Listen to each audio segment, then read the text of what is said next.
Jesse Norman, you are phenomenal.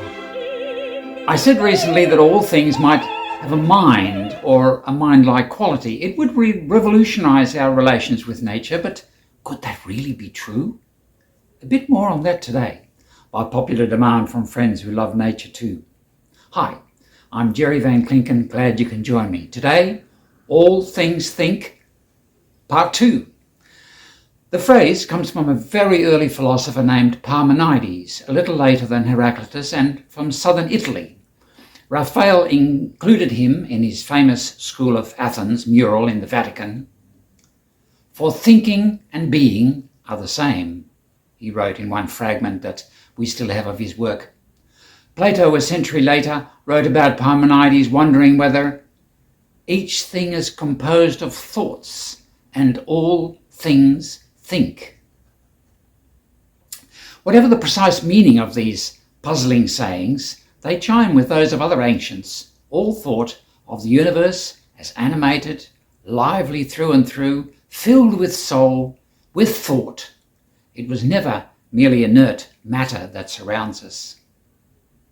Thales, another very early philosopher, is supposed to have said, "Everything is full of gods," or "The universe is alive and full of spirits." Heraclitus himself, we often talk about him in this vlog, believed everything was full of soul. You will not find out the limits of the soul, the psyche, he wrote, by going, even if you travel over every way, so deep is its report, its logos. The ancient Greek poet Pindar wrote, "There is one race of men, one race of gods, and from a single mother we both draw our breath." That single mother is the earth, the cosmos, our divinely lit up universe. But does what they believe still make sense to us today, with all the science we have learnt since then?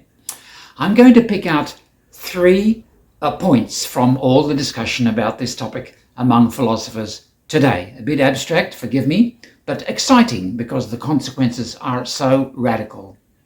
One is about inner versus outer realities, one about matter and spirit as two sides of the same coin, and one about where mind sits in the evolution of the universe.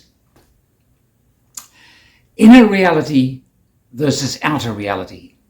The mass of an object is an outer reality. You can measure it using scales. Mind is an inner reality. It's not measurable.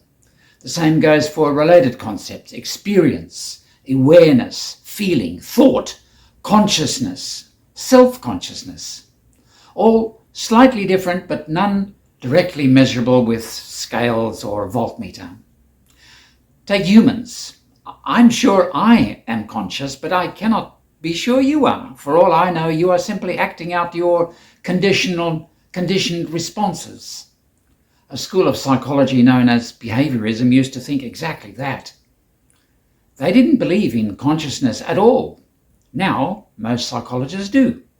When people say to them, "I am conscious," they take their word for it and go from there. They now have no trouble with the idea that consciousness is an inherent property of the matter in our brain. Are humans the only beings with such an outer and an inner reality to them? Surely many animals have it too. What about snails? Plants? Atoms? You tell me, think about it. Matter and spirit. Western religions have taught us to separate the two as if they are distinct substances. God is an immaterial spirit. Theologians say the souls of the dead rise up out of the body as spirits. Angels guard over us. Demons tempt us. Heaven is a place for spirits. Popular superstition says ghosts are spirits. By contrast, a gas nebula is not a spirit.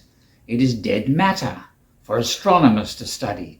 Atoms are dead matter for physicists only. That distinct separation is philosophically extremely problematic. It would mean there are two universes, one material, the other spiritual, each with its own laws. one natural, the other supernatural. Philosophers call this dualism. Christianity, Judaism, Islam are dualistic on the spiritual side. Most science is dualistic on the material side. But is that separation even logically conceivable? How would these two universes interact? On whose laws? Most philosophers say it is in fact not conceivable. For this reason they reject dualism. They say there is only one universe with one set of laws.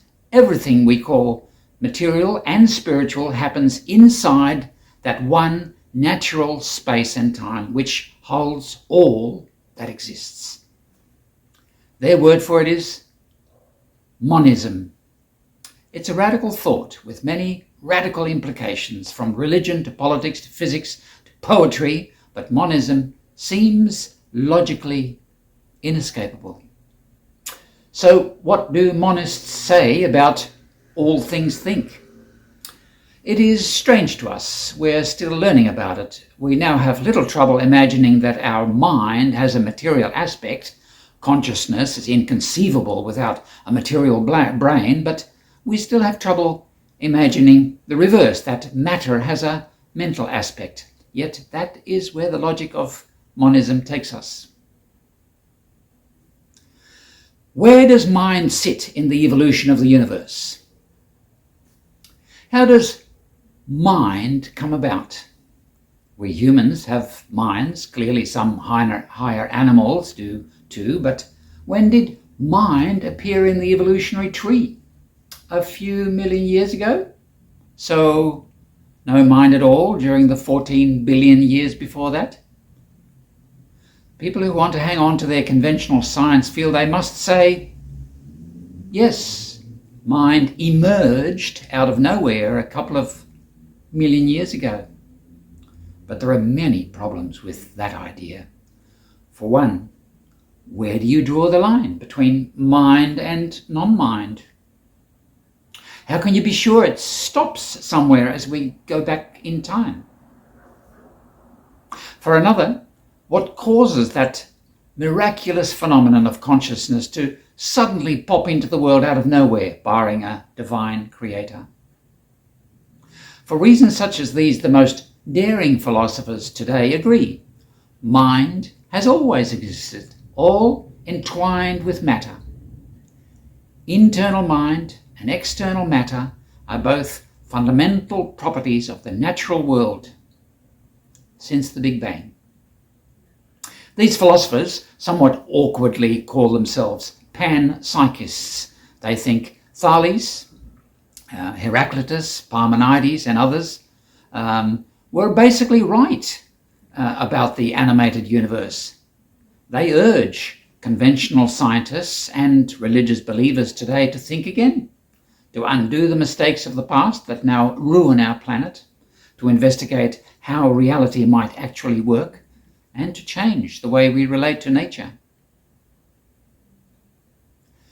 I'll leave you with a hilarious song from a rock band of the panpsychist philosopher David Chalmers.